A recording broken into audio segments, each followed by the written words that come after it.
குறிப்பாக 150 கடைசி அந்த 2538 தேர்ந்தெடுக்கப்பட்டவங்கள 150 பேர் நேரடியான ப்ரூஃபை வந்து இடி அளிக்கிறாங்க.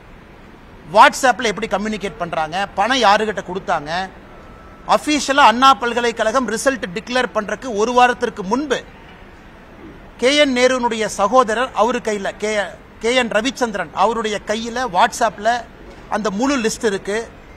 பிரிலிமினரி பரீட்சையில் பாஸ் ஆகாத ஒருத்தர் ஒரு புரோக்கர் இன்ஃப்ளூயன்ஸ் பண்ணி ஃபைனல் லிஸ்ட்டில் பேரை சேர்த்துறார். இது போன்ற பல ஆதாரங்களில் 232 பக்கம் அதை திரட்டி சேகரித்து செக்ஷன் 66 PMLA ஆக்ட் அடிப்படையில் தமிழ்நாட்டினுடைய DGPக்கு அளித்து இதுவரை ஒரு பேச்சு மூச்சு இல்லை. இதில் 2 லட்சம் பேர் எழுதியிருக்கிறாங்க. செலக்ட் ஆனவங்க 2538. அப்போ என்னங்க அர்த்தம்? கிட்டத்தட்ட 1,97,000 பேர் செலக்ட் ஆகலை.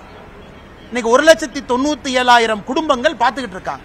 மீடியா நண்பர்களை தமிழக அரசை நியாயமான முறையில் தேர்ந்தெடுக்காம 25 லட்சத்திலிருந்து 35 லட்சம் ரூபாய் வரை பணம் வாங்கி வேறு வேறு இடத்துல புரோக்கர் மூலமாக அதை நிறைய அக்கவுண்ட் மூலமாக மணி லாண்டரிங் பண்ணியிருக்கிறாங்க. இத்தனை கொடுத்தது வேறு மாநிலமாக இருந்தால் இந்நாள் அந்த அமைச்சர் ரிசைன் பண்ணியிருக்கணும். இது இடி வந்து சாதாரணமாக ஒரு கடிதத்தை எழுதி இந்த மாதிரி ஊழல் நடந்திருக்குன்னு சொல்லிங்க. கடிதத்தோடு 150 செலக்டட் கேண்டிடேட் அவங்களுடைய ப்ரூஃப் அட்டாச் பண்ணியிருக்கிறாங்க. அதன் பிறகு KN Ravichandran, KN Manivannan, KN நேருனுடைய உடன் பிறந்த சகோதரர்கள் 2 பேர், அந்த ட்ரூ வேல்யூ ஹோம்ஸ்ல பணிபுரியக்கூடிய 4 பேர், 6 பேர்த்தினுடைய வாட்ஸ்அப் மொபைல் போனுடைய டிரான்ஸ்கிரிப்ட் அவங்களுக்குள்ள என்ன பேசினாங்க, ஒரு புரோக்கர் KN ரவிச்சந்திரன் அவங்ககிட்ட பேசின ரெக்கார்டட் கால், இத்தனை விஷயத்தை கொடுத்து 888 கோடி ரூபாய் ஊழல் நடந்திருக்கு. அதை பத்தி எதுவுமே பேசாம KN நேரு அவர்கள் பதில் சொல்றாங்க, இது திராவிட மாடல் ஆட்சியின் மீது பழி சுமத்துறாங்க. அதனால் முதலமைச்சர் அவர்கள் நேரடியா இதுல உடனடியா தமிழ்நாடு DGP அவர்களை FIR போட சொல்லணும். ஏன்னா FIR போடப்பட்ட பிறகுதான் ED களத்துக்கு வர முடியும். EDயை பொறுத்தவரை ஒரு FIR இல்லாம ED தன்னுடைய விசாரணை ஆரம்பிக்க முடியாது. அதன் அடிப்படையில் தான் ED அவர்கள் செக்ஷன் 66 அடிப்படையில் ப்ரூஃப் கொடுத்து FIR போடுங்கிறாங்க. EDக்கு FIR போடுவதற்கு அதிகாரம் இல்லை. அதன் பிறகு சம்பந்தப்பட்டவர்கள் யாராக இருந்தாலும் ED நடவடிக்கை எடுக்கும். ஏன்னா அதில் மணி லாண்டரிங் நடந்திருக்கு. இது எதுவுமே இல்லாம காலையில் முதலமைச்சர் அவர்கள் தன்னுடைய சமூக வலைதளத்தில் போடுறாரு, பாரத பிரதமர் நரேந்திர மோடி ஐயா அவர்கள் பீகார்ல இருந்து தமிழக மக்களை இன்சல்ட் பண்ணிட்டாங்க, தமிழ்நாட்டை பத்தி தப்பா பேசிட்டாங்க. பாரத பிரதமர் நரேந்திர மோடி அவர்கள் என்ன பேசினாங்க, தமிழ்நாட்டில் வசிக்கக்கூடிய, தமிழ்நாட்டிலே வேலை பார்க்கக்கூடிய பீகாரை சேர்ந்த இங்கே வேலை பார்க்கக்கூடிய சொந்தங்கள் தமிழ்நாட்டினுடைய திராவிட முன்னேற்ற கழகம் DMK அப்படிங்கிற வார்த்தையை பயன்படுத்துறார். திராவிட முன்னேற்ற கழகம் கட்சியினுடைய தலைவர்கள் அவமானப்படுத்துறாங்க. இதுதான் பாரத பிரதமர் நரேந்திர மோடி அவர்கள் பீகார்ல தேர்தல் பிரச்சாரத்தின் போது சொன்ன வார்த்தை. இது DMK அவமானப்படுத்துறாங்கிற ப்ரூஃப் நம்முடைய சமூக வலைதளத்தில் அந்த வீடியோவை போட்டு ஹிந்தி சப்டைட்டில் போட்டிருக்கோம். நம்ம BJP தமிழ்நாடு, என்னுடைய சமூக வலைதளம், நம்முடைய நயினார் அண்ணன் எல்லாத்துலயும் நீங்க பார்க்கலாம். அதுல எப்படி தயாநிதி மாறன் அவர்கள் பீகாரில் இருந்து இங்கே பணிபுரியக்கூடியவங்கள மிக மோசமா பேசினாங்க. TRB ராஜா, திரு பொன்முடி, திரு ராசா, இவங்க எல்லாமே வேறு வேறு காலகட்டத்தில் பான்புராக்கு வாயன், டாய்லெட் கட்டுறவங்க, இதை பேசியதைத்தான் பாரத பிரதமர் நரேந்திர மோடி அவர்கள் தமிழகத்தில் பீகாரை சார்ந்த தொழிலாளிகளை திராவிட முன்னேற்ற கழகத்தினுடைய தலைவர்கள் அவமானப்படுத்துறாங்க.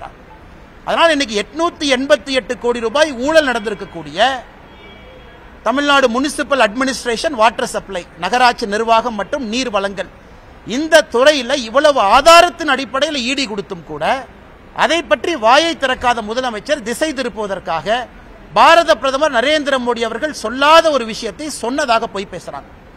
இவர் எடுத்திருக்கக்கூடிய சத்திய பிரமாணத்துக்கு எதிராக நம்முடைய முதலமைச்சர் திரு MK ஸ்டாலின் அவருடைய நடவடிக்கை இருக்கு. சத்திய பிரமாணத்தை பொறுத்தவரை இந்திய அரசியல் அமைப்பு சட்டத்தை பாதுகாப்பதாக இருக்க வேண்டும், மக்கள் நலனுக்காக இருக்க வேண்டும். ஆனா பிரதமர் சொல்லாத ஒரு விஷயத்தை சொன்னதாக ஒரு முதலமைச்சர் பொய்ய சொல்றாருன்னா சத்திய பிரமாணத்துக்கு எதிராகத்தான் அவர் நடவடிக்கை இருக்கு. அதனால் முதலமைச்சர் அவர்கள் உடனடியாக தன்னை திருத்திக் கொள்ள வேண்டும். எதுக்கு பொய் பேசி சுத்துறாரு? இந்த 888 கோடி ரூபாய் ஊழலுக்காக முதல் அட்டன் பண்ணு. இது முதல் ஊழல். இதை பேசி முடிக்கிறதுக்கு முன்னாடி அடுத்த ஊழல் வந்துருச்சு. திரு சக்கரபாணி அவர்களுடைய துறையில விவசாய பெருமக்கள் இருந்து வாங்கக்கூடிய பேடி, நெல், அந்த பேடியை டைரக்ட் ப்ரொக்யூர்மெண்ட் சென்டர் DPC நேரடியாக கொள்முதல் நிலையத்துக்கு எடுத்துட்டு போறதுக்காக லாரி கான்ட்ராக்ட் அந்த லாரி கான்ட்ராக்ட் மிக தெளிவாக இருக்கு. சப் கான்ட்ராக்ட் கொடுக்க கூடாது, ஒரு டன்னுக்கு இவ்வளவு பே பண்ணுவோம், இந்த லாரியில கொண்டு வந்து 48 மணி நேரத்துக்குள்ள வாங்கப்பட்ட நெல்லை கொடுக்கணும். எனக்கு எதிர்க்கட்சி தலைவர் எடப்பாடி பழனிசாமி அவர்களிலிருந்து பாரதிய ஜனதா கட்சியினுடைய தலைவர் திரு நயினார் நாகேந்திரன் அவர்களிலிருந்து பல அரசியல் கட்சி தலைவர்கள் குறிப்பாக இந்த பேடி நெல் கொள்முதலை பத்தி பேசுறாங்க. என்ன பேசுறாங்க? நெல் கொள்முதலை சரியா நீ வாங்கல, நீ வாங்கி அதை கொண்டு வர்றக்கே 48 நாள் சில இடத்துல ஆயிருக்கு. ஆனா இன்டர்னல் டாக்குமெண்ட் என்ன சொல்லுது? 48 மணி நேரத்தில் கொண்டு வரணும். அதிலும் ஊழல் செய்து அதுல 160 கோடி ரூபாய். அதை இன்னைக்கு நம்முடைய சமூக வலைதளத்தில் நம்ம போட்டிருக்கோம். இது சம்பந்தமாக ஏற்கனவே அறப்போர் இயக்கமும் பேசியிருக்கிறாங்க. இன்னைக்கு ஒரு தனியார் பத்திரிகை இது சம்பந்தமாக விலாவரியாக அதில் பாதிக்கப்பட்ட லாரி ஓனர், ட்ரக் டிரைவர் அவங்க கிட்ட பேசி விலாவரியாக அதை பத்திரிகையிலும் பிரசுரம் பண்ணியிருக்கிறாங்க. 160 கோடி ரூபாய் திரு சக்கரபாணி அவர்களுடைய துறை, 888 கோடி ரூபாய் திரு KN நேரு அவர்களுடைய துறை. இதை பத்தி எதுவுமே வாய் திறக்காத முதலமைச்சர் அவர்கள், பாரத பிரதமர் நரேந்திர மோடி அவர்கள் சொல்லாத இல்லாத ஒரு விஷயத்தை சொல்றாங்க. மூன்றாவது ஒரு விஷயம் என்று சொன்னோம், நம்முடைய சார் ஸ்பெஷல் இன்டென்சிவ் ரிவிஷன். நேற்று நம்முடைய தலைமை தேர்தல் அதிகாரி CEO அவர்கள் எல்லா அரசியல் கட்சியும் கூப்பிட்டிருக்கிறாங்க. அனைத்து இந்திய அண்ணா திராவிட முன்னேற்ற கழகம், பாரதிய ஜனதா கட்சி, நிறைய கட்சிகள் இதுக்கு ஆதரவு கொடுக்கிறாங்க. அதாவது சிறப்பு திருத்தம் வாக்காளர் பட்டியல், இதுக்கு எல்லாம் ஆதரவு கொடுக்கிறாங்க. திராவிட முன்னேற்ற கழகம் எதிர்க்கிறாங்க. இன்னைக்கு ஒரு விஷயத்தை தமிழக மக்கள் நாம் உணர்ந்து கொள்ள வேண்டும். இந்தியாவை பொறுத்தவரை 1952 2004 வரை 8 முறைக்கு மேல வாக்காளர் திருத்த பட்டியலை நம்முடைய மத்திய தேர்தல் ஆணையம் நடத்தி காட்டியிருக்கின்றார்கள். 8 முறை இந்திய அளவில். தமிழ்நாட்டில் கடைசி எப்ப நடத்தப்பட்டது? 2002 197 தொகுதிக்கும் 2005 37 தொகுதிக்கும் நம்ம நடத்தியிருக்கோம். தமிழ்நாட்டிலையும் 20 ஆண்டுகளுக்கு முன்னாடி நடத்தியிருக்கோம். தலைமை தேர்தல் அதிகாரி, எலெக்ஷன் ஆணையத்தினுடைய கடமை இந்த வாக்காளர் பட்டியல் திருத்தத்தை அப்பப்போது நடத்து, யாரு ஓட்டு போடுறாங்க, அந்த இன்டெகிரிட்டி ஆஃப் எலெக்ஷன் ரோல் சரியா இருக்கணும். இதை பீகார்ல நாம் புரிந்து கொள்ள வேண்டும். பீகாரில் நடத்தப்பட்ட பிறகு அப்பீலில் ஒருத்தர் கூட வரல. முழுமையாக நடத்தி முடிக்கப்பட்ட பிறகு யாராவது வாக்காளர்ல தவறா இருக்கிறாங்க, யாராவது நீக்கப்பட்டிருக்கிறாங்க, குடியுரிமை இல்லாதவங்க இருக்கிறாங்க, ஃபைனல் எலக்ட்ரல் ரோல் பப்ளிஷ் ஆனதுக்கு அப்புறம் ஒருவர் கூட வந்து தவறு நடந்துச்சுன்னு ஒருத்தர் சொல்ல 100% கிளீனா நடத்தியிருக்காங்க. இன்னைக்கு 12 மாநிலம் தேர்தலுக்கு செல்லக்கூடிய தமிழகம் உட்பட நமக்கு இன்னைக்கு நவம்பர் 3ஆம் தேதியிலிருந்து டிசம்பர் 4ஆம் தேதி வரை ஆரம்பகால எனுமரேஷன் ஃபார்ம் இதை கொடுத்து வேலையை ஆரம்பிக்கிறாங்க. இதை ஒரு மாநில அரசு ஆதரிக்கணும் தார. ஏன்னா மாநில அரசு தான் ஆபீசர்ஸ் கொடுக்கணும். ஒரு பூத்துக்குமே பூத் லெவல் ஆபீசர் BLO கொடுக்கணும். அதன் பிறகு ஒரு சட்டமன்றத்திற்கு எலக்ட்ரல் ரெஜிஸ்ட்ரேஷன் ஆபீசர் ERO கொடுக்கணும். அதன் பிறகு ஒரு தாலுகாக்கு assistant electoral registration officer AERO கொடுக்கணும். இதெல்லாம் மாநில அரசுடைய கடமை. ஆனா இன்னைக்கு திராவிட முன்னேற்ற கழகத்தினுடைய அரசு திட்டமிட்டு தமிழ்நாட்டில் இந்த சார் வாக்காளர் சிறப்பு சீர்திருத்த பட்டியல் எப்படியாச்சும் அதை ஃபிளாப்பாக வைக்கணும் என்பதற்காக கங்கணம் கட்டிக்கொண்டு நிற்கின்றார்கள். எங்களுடையது எலெக்ஷன் கமிஷன் தலைமை தேர்தல் அதிகாரி நேரடியாக தமிழ்நாட்டினுடைய COவை தன்னுடைய கட்டுப்பாட்டுக்குள்ள கொண்டு வந்து இது சம்பந்தப்பட்ட அதிகாரிகள் யாரெல்லாம் இருக்கிறாங்களோ, அதாவது BLOவா இருக்கட்டும், எலக்ட்ரல் ரெஜிஸ்ட்ரேஷன் ஆபீசரா இருக்கட்டும், நேரடியாக நம்முடைய எலெக்ஷன் கமிஷனுக்கு கீழே அவர்களை கொண்டு வந்து தமிழ்நாட்டிலே சார் நடத்தப்பட வேண்டும் என்பது பொதுமக்கள் எல்லோரும் நாங்கள் அதைத்தான் சொல்றோம். இந்த 3 விஷயங்களும் இன்னைக்கு மிக முக்கிய விஷயங்கள். ஆனால் இதை தவிர எல்லாமே நம்ம பேசிட்டு இருக்கோம். அதுவும் குறிப்பாக முதலமைச்சர் அவர்கள் திசை திருப்புவதில் முழு கவனத்தில் இருக்கிறாங்க. இதை 3ஐயும் உங்களிடம் சொல்லணும். அதுக்கப்புறம் நம்முடைய திருப்பூர்ல சின்ன காளிபாளையத்தில் திருப்பூர் மாநகராட்சி இன்னைக்கு அங்க இருக்கக்கூடிய குப்பைகள்லாம் கொண்டு வந்து இன்னைக்கு நம்முடைய பல்லடத்துக்குள்ள சின்ன காளிபாளையத்தில் கொட்டுறாங்க. திருப்பூர் மக்கள் நல்லா இருக்கணும். இது தேவையெல்லாம் பாத்தீங்கன்னா திருப்பூர், பல்லடம், கோயம்புத்தூருக்கு சண்டை உண்டாக்குறாங்க. இதே மாதிரி வெள்ளலூர் ஒரு காலத்தில் அவ்வளவு பறவைகள் வந்திருக்கக்கூடிய சரணாலயமா இருந்த வெள்ளலூர்ல ஆயிரக்கணக்கான டன் குப்பைகளை கொட்டி வெள்ளலூர் பகுதி மக்கள் ஆயிரக்கணக்கானவர்கள் மனித சங்கிலி போராட்டம் நடத்தி இன்னைக்கு அந்த பக்கமே போக முடியாத அளவுக்கு பண்ணிருக்காங்க. இன்னைக்கு அதே வேலையை சின்ன காளிபாளையத்தில் பண்றாங்க. இடுவாய் ஊராட்சியில இதற்கு முன்பு கிராம சபை கூட்டத்தில் குப்பையை கொண்டு வராதீங்கன்னு சொன்ன பிறகு கூட இன்னைக்கு 2500க்கும் மேற்பட்ட மக்கள் அங்கு உட்கார்ந்து ஆர்ப்பாட்டம் போராட்டம் செய்து கொண்டிருக்கின்றார்கள். அதனால் உடனடியாக திருப்பூர் மாநகராட்சி இதை கைவிட வேண்டும் என்று கேட்கின்றோம். இதை தாண்டி நீங்க குப்பையை கொண்டு வந்தா முதல் லாரியை தடுப்பதற்கு பாரதிய ஜனதா கட்சி எங்களுடைய மாவட்ட தலைவர் ஸ்ரீனிவாசன் அவர்கள், அங்க இருக்கக்கூடிய தலைவர்கள் அண்ணன் AP முருகானந்தம் அவர்கள், நாங்கள் எல்லோருமே முதல் லாரியை தடுக்கிறதுக்கு அங்க போகத்தான் போறோம். அதனால திருப்பூருக்குள்ள பணம் கொடுத்து எப்படியாச்சும் அந்த குப்பை இன்சினரேட் பண்ண பாருங்க. திருப்பூர் மக்களும் நிம்மதியா இருக்கணும். அவ்வளவு வருமானம் வரி கட்டக்கூடிய ஒரு மாவட்டம், ஒரு பகுதி. அந்த குப்பையை கொண்டு வந்து இன்னொரு பகுதியில் கொட்டி தேவையில்லாத பிரச்சனை உருவாக்காதீங்க. அதே இடத்துல மத்திய அரசினுடைய மூங்கில் பூங்கா இருக்கு. வனமரபியல் வனப்பெருக்கு மத்திய அரசினுடைய நிறுவனம் மூங்கில் பூங்காவை சின்னக்காளிபாளையத்தில் உருவாக்கி இருக்கிறாங்க. அங்க ஆக்சிஜன் கொடுக்கணுங்கிறக்காக இந்த குப்பையை அந்த மூங்கில் பூங்காக்கு ஆப்போசிட்லயே வந்து கொட்டுறாங்க. அதனால் இதையும் கடுமையாக கண்டிக்கின்றோம். இதையும் உடனடியாக மாநில அரசு தலையிட்டு கவனம் கொடுத்து அந்த குப்பையை கொண்டு வந்து சின்னக்காளிபாளையத்தில் கொட்டுகின்ற நடவடிக்கையை தடுத்து நிறுத்த வேண்டும். நண்பர்கள் உங்களுக்கு கேள்வி இருக்கும், கேளுங்கண்ணா, பதில் சொல்லுங்க. கேளுங்கண்ணா. சாரிங்கண்ணா. இதே இது வந்து கடந்த ஆண்டு ஒரிசால விகேபி போட்டியிடும் போது பிரதமர் பேசுறது சர்ச்சையாச்சு. அப்போ வந்து பாஜக யாருமே கண்டுக்கல, தமிழ்நாட்டில் இருக்கிற பாஜக காரங்க யாருமே கண்டுக்கல அப்படிங்கிற ஒரு குற்றச்சாட்டு தமிழ் வலைதளங்கள் போயிட்டு இருக்கு. அதே சமயம் அமித்ஷா கூட பேசினாரு, ஒரு தமிழர் வந்து ஒரிசாவை ஆளலாமா அப்படிங்கிற மாதிரி பேசியிருந்தாரு. அண்ணா இன்னைக்கு இதே ஒரு சிம்பிள் கேள்விங்க, நியாயமான கேள்விதான் நீங்க கேட்கறீங்க. தமிழ்நாட்டிலே பிறந்து வளர்ந்திருக்கக்கூடிய நம்ம தமிழன் அப்படிங்கிற அடையாளத்தோடு சொல்றோம். என்னை பொறுத்தவரை எல்லோரும் தமிழர்கள் தான். யாராவது நார்த் இந்தியாவிலிருந்து வந்து தமிழ்நாட்டில் பிறந்து வளர்ந்து அவர்கள் தமிழ்நாட்டினுடைய வருகின்ற காலத்தில் முதலமைச்சர் ஆவதற்கு தகுதி இருக்கா அப்படிங்கறத திராவிட முன்னேற்ற கழகம் தெளிவுபடுத்தணும். திராவிட முன்னேற்ற கழகத்திற்கு நாங்கள் வைக்கக்கூடிய சவால் என்னன்னா, தமிழ்நாட்டிலே பிறந்து வளர்ந்திருக்கக்கூடிய ஒருவர் அவங்களுடைய டெபினிஷன் ஆஃப் தமிழன் அப்படிங்கறத தாண்டி இன்னைக்கு இருக்கிறவங்க தமிழ்நாட்டினுடைய முதலமைச்சராக வர முடியுமா அப்படிங்கறத திமுக சொல்லட்டும். இதைத்தான் ஒரிசால 2024 நடந்த சட்டமன்ற தேர்தலில் அவங்க பேசினாங்க. ஒரிசால யார் ஆள வேண்டும் என்பது அங்க இருக்கக்கூடிய அரசியல் கட்சிகள் அடிச்சுக்கிட்டாங்க. ஃபைனலா மக்கள் ஒரு தீர்ப்பு கொடுத்தாங்க. இதை பற்றி யார் விவாதம் வைத்தார்களோ பாரதிய ஜனதா கட்சிக்கு வாக்களித்து இன்னைக்கு கொண்டு வந்திருக்கிறாங்க ஆட்சிக்கு. இன்னைக்கு நம்முடைய முதலமைச்சர் அவர்கள் சொல்லி இருப்பது, தமிழ்நாட்டு மக்களை மோடி அவமானப்படுத்திட்டார். அதைத்தான் நான் இங்கே நண்பர்களிடம் கேட்கின்றேன். என்ன அவமானப்படுத்துறார்? திராவிட முன்னேற்ற கழகம் செய்திருக்கக்கூடிய அட்டூழியத்தனமான வேலையை எடுத்து சொல்லியிருக்கிறாங்க. அதுவும் உங்களுக்கு தெரியும், அவ்வளவு ஃபுட்டேஜ் இருக்கு. திமுகவினுடைய அமைச்சர்கள், மூத்த தலைவர்கள் அசிங்கப்படுத்தி இருக்கிறாங்க. அதை கேள்வி கேட்டால் இவர்களுக்கு எது கோபம் வருது?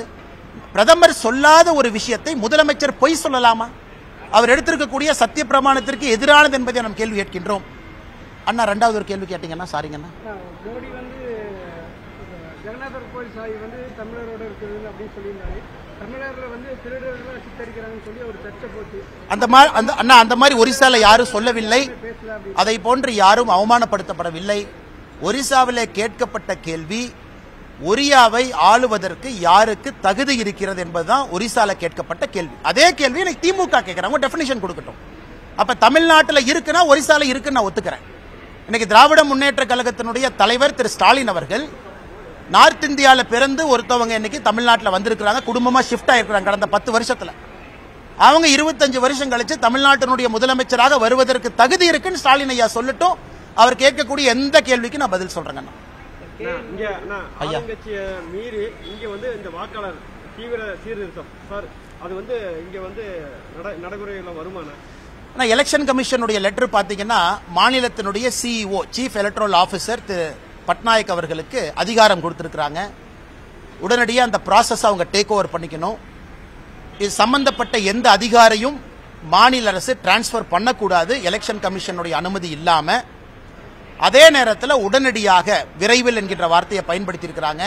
இப்ப நான் சொன்ன போஸ்ட் எல்லாமே ஃபில் பண்ணணும். Booth level agent, booth level ஆபீசர்ல இருந்து எல்லாத்தையும் ஃபில் பண்ணணும். Electoral registration officer, assistant electoral registration ஆபீசர்லாம் இது மாநில அரசினுடைய கடமை. காரணம், தேர்தல் ஆணையத்தை பொறுத்தவரை article 324 1950 representation of people act, இதுக்கு மத்திய தேர்தல் ஆணையத்திற்கு அதிகாரம் இருக்கு.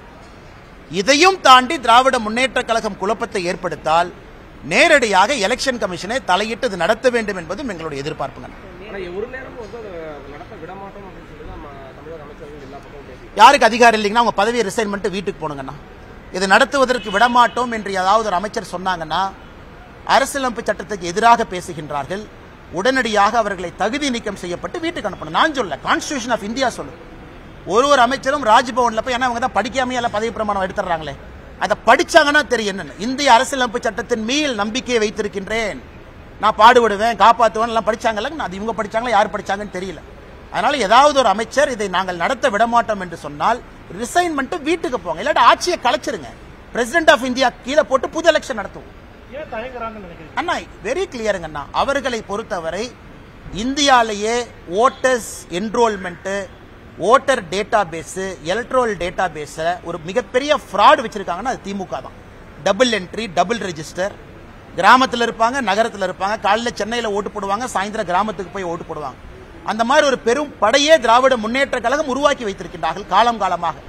இன்னைக்கு இது நல்லா நீங்க எனுமரேஷன் ஃபார்ம் நண்பர்கள் பாத்தீங்கன்னா தெரியும். நல்லா புரிஞ்சுக்கணுங்கன்னா, உதாரணத்திற்கு 2002, 2005 2 முறை தமிழ்நாட்டில் இதே திருத்தம் நடத்தப்பட்ட பொழுது அன்னைக்கு சில பேர் பிறக்காம இருந்திருக்கலாம், இன்னைக்கு அவங்களுக்கு ஓட்டு இருக்கும். இவங்க என்ன சொல்றாங்க, 2002 ஃபார்ம்ல உங்க பேர் இருக்குன்னா ஆட்டோமேட்டிக்கா நீங்க இருக்கீங்கன்னு அர்த்தம். நாங்க ஜஸ்ட் செக் மட்டும் தான் பண்ணுவோம்.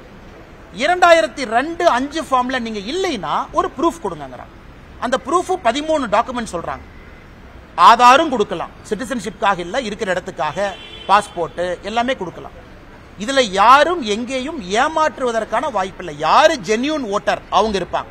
அதை தாண்டி இன்னொன்னு சொல்லியிருக்காங்க, குடும்பத்தை பிரிக்காதீங்க. கோயம்புத்தூர்ல தான் பார்த்தோமே, அப்பா இங்க ஓட்டு, தம்பி அங்க ஓட்டு, பையன் அங்க ஓட்டு. இதுல இந்த சிறப்பு சீர்திருத்தத்துல ஒரு குடும்பத்தினுடைய ஓட்டு ஒரு பிளாக்கா தான் இருக்கணும். அதையும் ரொம்ப ஸ்பெசிபிக்கா சொல்லியிருக்காங்க. ஒரு குடும்பத்தை தனித்தனியாக பிரித்து போடக்கூடாது. 1200 வாக்காளர்கள் தான் ஒரு வாக்குச்சாவடிக்கு இருக்கணும். அதை தாண்டினால் புதிய வாக்குச்சாவடி இப்பவே நீங்க லாட்டிடியூட் லாங்கிடியூட் எடுத்து சொல்லுங்க. சோ இந்த அளவுக்கு சிறப்பாக பிப்ரவரி மாசத்துல ஃபைனல் ரோல் ரிவிஷன் கொடுக்கறாங்க. ஜனவரிக்குள்ள முடிச்சு, அதன் பிறகு எந்த குழப்பமும் இல்லை, தேர்தல் தாமதப்பட போவதில்லை, எல்லாமே சரியா போகுது. திமுக அதை எதிர்க்கிறாங்கன்னா நேரம் இருக்கு. இதை டிசம்பர்ல கொண்டு வரலையே, ஜனவரியில கொண்டு வரல, இப்பவே கொண்டு வந்திருக்காங்களே. அவ்வளவு நேரம் கொடுத்திருக்காங்களே. 1 மாசம் நம்ம கொடுத்திருக்காங்க. அப்பீல் 1.5 மாசம் கொடுத்திருக்காங்க. யாருக்காவது அசமாதானம் இருந்தா நாம கீழே இருக்கக்கூடிய தாலுக் அளவில் இருக்கக்கூடிய அவர்கள் செய்யக்கூடிய வேலையில் அசமாதானம் இருந்தா district collector first appeal. District collector மேலேயே அசமாதானம் இருக்கா, chief electoral officer second appeal. இவ்வளவு விஷயம் செய்து கொடுத்திருக்கின்றார்கள். யாருடைய வாக்குரிமையும் யாரும் பறிக்க போவது கிடையாது. அப்படி இருக்கும் பொழுது பொய்யான குற்றச்சாட்டுகளை திமுக வைக்கிறாங்கன்னா என்ன அர்த்தம்னா, அவங்களுடைய போலி வாக்காளர் பட்டியல் வெளியே வரும் என்கின்ற பயம் என்றுதான் நாங்கள் பார்க்கின்றோம். பீகார்ல நடந்த அந்த இன்சிடென்ட்காக தான் அவங்க சொல்றதா சொல்றாங்க. பீகார்ல நடந்தது வந்து ராகுல் காந்தி தான் போட்டிருந்தாரு. உங்க பாப்பா வாங்கண்ணா, உங்க பாப்பா அண்ணா. பீகாரை பொறுத்தவரை நல்லா இருக்கணும்னா, பீகாரை பொறுத்தவரை அதான் ஏற்கனவே ஆரம்பத்தில் சொன்னாங்கன்னா, பீகாரில் இந்த சர் எக்ஸைஸ் சிறப்பு வாக்காளர் திருத்தம் நடந்து முடிந்த பிறகு ஒரு அப்பீல் கூட வரல. முழுமையாக ஃபைனல் டிராஃப்ட் ரோல பப்ளிஷ் செய்த பிறகு ஒருத்தர் வரல. காங்கிரஸ் கட்சி இவ்வளவு சொல்றாங்களேன்னா, இன்னைக்கு காங்கிரஸ் கட்சி பீகார் எலெக்ஷன் இன்னும் 5 நாள் இருக்குங்க, எலெக்ஷன் முடியறக்கு, பிரச்சாரம் முடியறக்கு. இத்தனை நாட்களா காங்கிரஸ் கட்சி ஒருத்தரை கொண்டு வந்து காட்டல, இவர் நியாயமா ஓட்டு போட்டிருக்கணும் நீக்கிட்டாங்க. கிடையாது. இத்தனை பேசி அரசியல் கட்சிகள் இன்னைக்கு பீகார்ல ஒருவர் கூட தேவையில்லாம இவங்களை நீக்கிட்டாங்க, பொய் சொல்லிட்டான்னு கிடையாது. ஒண்ணுமே கிடையாது. Zero appeal. அப்படி இருக்கும் பொழுது பீகார்ல மிக சுத்தமாக நேர்த்தியாக நடத்தி இருக்கின்றார். அதுல உச்சநீதிமன்றமும் தலையிட்டு சில விஷயங்களை சொல்லியிருக்கிறாங்க. ஆதார வச்சுக்கங்க. முதல்ல எலெக்ஷன் கமிஷன் ஆதாருக்கு ஒத்துக்கல. ஆதார் வந்து குடியுரிமைக்கான அடிப்படை இல்லை, ஆனா வசிப்பிடத்துக்கான அடிப்படையா வச்சுக்கங்க. அதையும் தலைமை தேர்தல் ஆணையம் என்ன பண்ணிருக்காங்கன்னா, தமிழ்நாட்டுக்கு அனுப்பி இருக்கக்கூடிய லெட்டர்ல 12வது எவிடன்ஸா சேர்த்திருக்கிறாங்க. ஆதார் கொடுத்தாலும் ஓகேங்கிறாங்க. இவ்வளவு சிறப்பாக நடக்கக்கூடியது இதற்கு முன்பு 2002 தமிழ்நாட்டில் நடந்திருக்கு. புதுசு கிடையாது. 197 தொகுதி, 2005 37 தொகுதி, 234 தொகுதியிலையும் தமிழ்நாட்டில் நாம் இது நடத்தி இருக்கோம். அது புதிது கிடையாது. 20 ஆண்டுகள் கழித்து மறுபடியும் நடத்துறோம். சுதந்திரத்திற்கு பிறகு 8 முறைக்கு மேல நடத்தி இருக்கின்றோம். அதனால் திராவிட முன்னேற்ற கழகம் அண்ணன் RS பாரதி அவர்கள் என்ன சொன்னாங்கன்னா, காலம் குறைவா இருக்கு, இப்பது கொண்டு வர்றீங்க. அதைத்தான் தேர்தல் ஆணையம் சொல்லிட்டாங்க. இந்தியா முழுவதும் கொண்டு வர்றோம். இன்னைக்கு 12, பீகாரோட சேர்த்து 13. அசாமை பொறுத்தவரை அவர்களுக்கு தேர்தல் நம்மோடு இருந்தாலும் கூட அவர்களுடைய குடியுரிமை சட்டத்தில் ஒரு வித்தியாசம் இருக்கு. காரணம், அசாம் அக்காடு 1971 வந்தனால அசாமுக்கு தனியா கொண்டு வர போறாங்க. இந்தியா முழுவதும் கொண்டு வர்றோம். இது ஃபேஸ் 2. ஃபேஸ் 3ல மிச்ச மாநிலங்கள் வரும் என்று சொன்ன பிறகு கூட எதற்காக திராவிட முன்னேற்ற கழகம் தமிழ்நாட்டுக்கு மட்டும் கொண்டு வர்றாங்கன்னு ஒரு பொய்யும் புரளையும் கிளப்பி கொண்டிருக்கின்றார். ஆனா என்டிஏ கூட்டணியில டிவிகேவும் கொண்டு வரலாம் அப்படிங்கிற மோடிஜி அமித்ஷா ஜி சொல்லிக்கிற பேட்டியில அதுக்குள்ள தமிழ்நாடு அதை பத்தி கருத்து சொல்ல விரும்பலீங்கன்னா, madam, I am also waiting and வாட்சிங் like you as a karyakarta of the Bharatiya Janata party. நானும் பாரதிய ஜனதா கட்சியினுடைய தொண்டனாக இதை பார்த்துக் கொண்டிருக்கின்றேன். காரணம், இந்த கூட்டணி வெற்றி பெற வேண்டும் என்கின்ற ஒற்றை கருத்தில் நாங்கள் எல்லாம் இருக்கின்றோம். அதற்கான நேரமும் காலமும் இன்னும் இருப்பதாக நான் பார்க்கின்றேன். நேற்று நம்முடைய ஐயா முத்துராமலிங்க தேவர் ஐயாவுடைய நினைவிடத்தில் கோவிலில் பல அரசியல் சம்பவங்களை நம்ம பார்த்தோம். யார் வந்தார்கள், யார் போனார்கள், யார் என்ன பேசினாங்க, அதற்கெல்லாம் பதிலடி என்ன கொடுத்தாங்க அப்படின்னு எல்லாமே நம்ம பார்த்தோம். ஆனால் என்னை பொறுத்தவரை நானும் ஆவலோடு காத்து கொண்டிருக்கின்றேன். காரணம், அமித்ஷா அவர்கள், திரு மோடி அவர்கள் ஒரு தூய அரசியலை கொடுப்பார்கள் என்கின்ற நம்பிக்கையோடு தான் நான் பாரதிய ஜனதா கட்சியில் இணைந்து பயணம் செய்து கொண்டிருக்கின்றேன். இல்லாட்டி வேலையை விட்டுட்டு வர வேண்டிய அவசியம் இல்லை, கட்சியில் தொண்டனாக இருக்க வேண்டிய அவசியம் இல்லை. அதற்கு இன்னும் காலம் இருக்கிறது. அந்த காலத்துக்குள்ள நிச்சயமாக தமிழ்நாட்டில் ஒரு நல்ல அரசியலை கொடுப்பதற்கான ஒரு கூட்டணி அமையும் என்கின்ற முழு நம்பிக்கையோடு ஒரு தொண்டனாக என் வேலையை நான் செய்யறேன். இன்னைக்கு யார் இருக்கணும், யார் இருக்கக்கூடாது, யார் எப்படி இருக்கணும் என்கின்ற கருத்தை சொல்வதற்கு எனக்கு அதிகாரம் இல்லை. நான் ஒரு சாதாரண தொண்டனா இருக்கேன். பிடிச்சிருந்தா இருக்க போறேன், பிடிக்கலனா கிளம்ப போறேன், அவ்வளவுதாங்க. என் வேலையை பார்த்துட்டு விவசாயம் பார்த்துட்டு இருக்க போறேன். அதனால் நேரம் வரும்பொழுது கட்டாயமாக நிச்சயமாக நான் பேசுவேன். ஆனா அரசியல் கட்சியில யாருமே கன்னு வச்சு அரசியல் கட்சியில் இருக்க வைக்க முடியாதுங்கண்ணா. இதெல்லாம் வாலண்டரி மெக்கானிசம். எங்களுடைய கை காசை செலவு பண்ணி நாங்க அரசியல் இருக்கோம். எங்களோட கேள்வி கேட்டீங்க பதில் சொல்றதுக்கு வெயிட் பண்ணோம். எல்லாருமே இங்க வந்து பப்ளிக்குக்காக வேலை பார்க்கிறோம். பிடித்தவரை பப்ளிக்குக்காக வேலை பார்க்க போறோம். அரசியல் கட்சியிலிருந்து இல்ல நம்ம வேற வேலை செய்யணும் அப்படின்னா அதை சமூக ஆர்வலராக, சமூக இயக்கமாக மாற்றி அதே வேலையை பப்ளிக் செய்ய போறோம். அதான் அம்மா அவங்க கேட்ட கேள்விக்கு நேரடியா பதில் சொல்லிட்டேன். சுத்தி வளைச்சு இந்த கூட்டணி எப்படி அப்படின்னு சொல்லீங்கன்னா, நான் எப்பவுமே நேரா பேசுறாள், எப்பவுமே பின்னாடி இருந்து நான் பேச மாட்டேன். இன்னும் நான் காத்திருப்பதற்கு தயார். பாரதிய ஜனதா கட்சியினுடைய தொண்டனாக பொறுத்திருப்போம், பார்ப்போம். என்ன நடக்கும் என்று அடுத்த சில மாதங்கள் கவனிப்போம். தமிழ்நாட்டுக்கு நல்லது நடக்கும் என்கின்ற ஒற்றை கருத்துல நிறைய பேர் ரிஸ்க் எடுத்திருக்கோம். நான் இல்லை, எத்தனையோ பேர். நான் ட்ரெடிஷனல் பொலிட்டீஷியன் கிடையாது. மாத்தி மாத்தி பேசுறதுக்கு மக்கள் அதை எங்கிட்ட எதிர்பார்த்தாங்கன்னா ஐ எம் சாரி. நான் 20 வயசுலேயே கரவேட்டி கட்டிட்டேன், 25 வயசுலேயே பூத் தலைவர் ஆயிட்டேன், 30 வயசுலேயே தலைவர் ஆயிட்டேன், 60 வயசு வரைக்கும் இருப்பேன். அந்த மாதிரி அரசியல் இல்லை. நான் 35 வயசுல வந்தேங்க, வேற இடத்துல இருந்து வந்த அரசியலுக்கு. ஆனால் எனக்கு மாத்தி பேசியெல்லாம் தெரியாது, சபநாகரிகம் எல்லாம் தெரியாது, இடத்துக்கு தகுந்த மாதிரிலாம் பேச தெரியாது. இப்போதைக்கு என் வேலையை பார்க்கறேன். பத்திரிகை நண்பர்களை பார்க்கும்போது என் கருத்தை சொல்றேன். இன்னும் பொறுத்திருங்கள், சரியான நேரத்தில் நான் பேசுறேன். பதவி எதுக்கு நான் போடணும்? பதவியெல்லாம் வெங்காயம் மாதிரி நான் சொல்லிட்டேன். என்ன அதை உரிச்சிங்கன்னா ஒண்ணுமே இருக்காதுங்க. என்ன பதவி போடுவாங்க அண்ணா? ஒரு நிமிஷம், என்ன பதவி போடுவாங்க? என்ன அண்ணா, எனக்கு தமிழ்நாட்டில் சுத்தமான அரசியல், நேர்மையான அரசியல். இதுக்கு என்ன பதவி வேணும்? மகாத்மா காந்தி என பல பதவியில் இருந்தார். 1921 ஒரே வருஷம் அகில இந்திய காங்கிரஸ் கட்சியினுடைய தலைவரா ஒரே வருஷம் இருந்தார். பதவி இருந்தா தான் வேலை செய்ய முடியுமானே? பதவிங்கிறத நான் வண்டியில கொடி மாட்டிக்கிட்டு கரவேட்டி கட்டிக்கிட்டு பதவி கொடுத்துட்டான் லெட்டர் பேட் போடுறக்கா? அந்த மாதிரி ஆட்கள் நான் கிடையாது. நான் பதவியில் இருந்த பொழுதே சொன்னது பதவிங்கிறது வெங்காயம் மாதிரி தான். இன்னைக்கு அதான் சொல்ல போறேன். என்னை பொறுத்தவரை சுத்தமான நேர்மையான, ஏன்னா உங்களுக்கு காலம் போயிட்டு இருக்கு, எனக்கு காலம் போயிட்டு இருக்கு. இன்னும் 10 வருஷம் போனச்சா தடி வச்சுதான் நீங்கள் நான் நடக்கணும். வயது இருக்கும் பொழுது, நரம்பு சரியாக இருக்கும் பொழுது அதெல்லாம் பேச முடியும். 60 வயசு இந்த மாதிரிலாம் நான் பேசிட்டு இருக்க முடியாது. நேரு ஊழல் பண்ணாரு, இவங்க ஊழல் பண்ணாரு, இல்ல லாரி வச்சு ஏத்திடுவானுங்க. அதனால இப்போதைக்கு அதை பேசுறேன். மாற்றம் நடக்கும் என்று நம்புகின்றேன். அதற்காக காத்திருப்பதற்கு தயாராகவும் இருக்கின்றேன். என்ன நடக்கும் பார்ப்போம். சமூக ஊடகங்கள்ல அதிரடி அறிவிப்பை வெளியிட இருக்கிறார் அண்ணாமலை, புதிய கட்சி துவங்க இருக்கிறார் அண்ணாமலை. இது போன்ற ஏற்கனவே நான் சொன்னேங்கன்னா, ஏற்கனவே சொன்னேன், நான் எங்கே இருந்து அரசியல் வரேன்னு பாருங்க. முதல் தலைமுறை, என்னுடைய குடும்பம் விவசாயி, எந்த பேக்கப்பும் இல்லை. ஒரு தனி கட்சியெல்லாம் தொடங்கி நடத்த முடியும்னு நினைக்கிறீங்களா?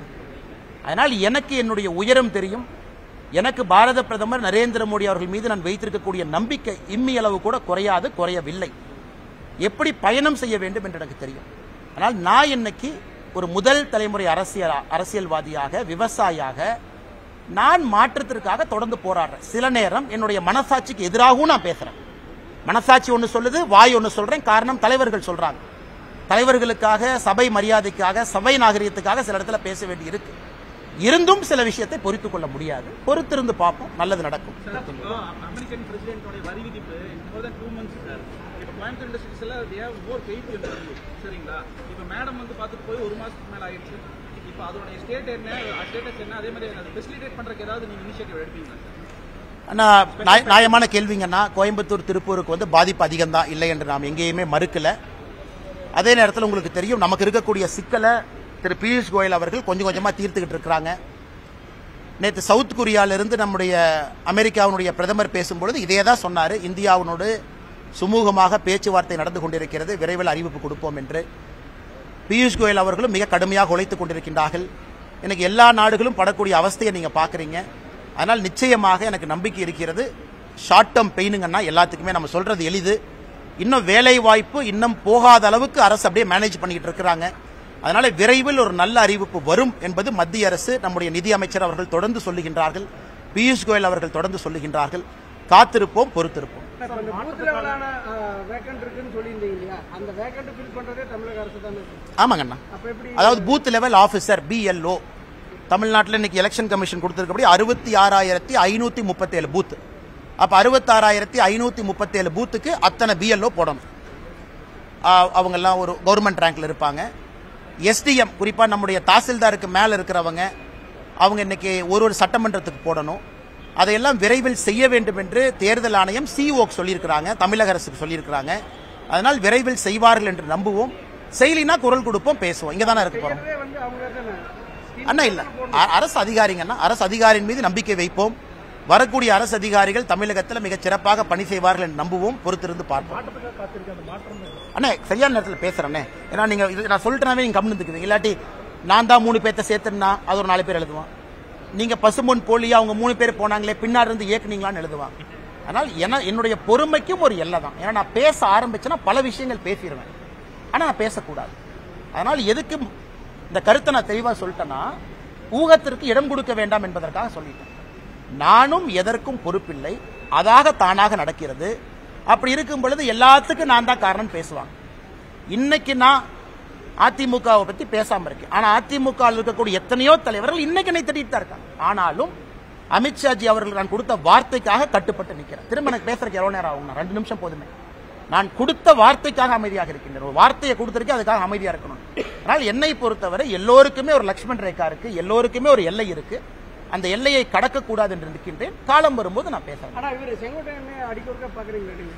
ஏன்னா கோயம்புத்தூர்ல இருந்து சென்னைக்கு ஃபிளைட்ல போகலாம், ட்ரெயின்ல போகலாம், கார்ல போலாங்கன்னா ஃபிளைட்ல போகும்போது அவர் வர்றாரு, பாக்குறேன். 2 முறை அவரை சந்திருக்கின்றேன். 2 முறை விமானத்தில் தான் சந்திச்சிருக்கிறேன். ஏற்கனவே சொன்னேன், அண்ணன் கடந்த முறை தூங்கிட்டாரு, நான் முழிச்சிருந்தேன். அப்புறம் வரும்போது அண்ணன் எந்திரிச்சு வெளியே வந்தாங்க. எதுவுமே பேசுறதுக்கான வாய்ப்பு இல்லை, ஜெனரலா தான் பேசணும்னு. அவருடைய அரசியல் வாழ்க்கை அவருடையது, என்னுடைய அரசியல் வாழ்க்கை என்னுடையது. நன்றிங்க. விதிமுறையை மாத்திருக்காங்க.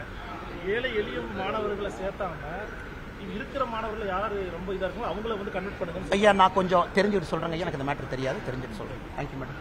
எல்லாத்தையும் பாப்போங்க.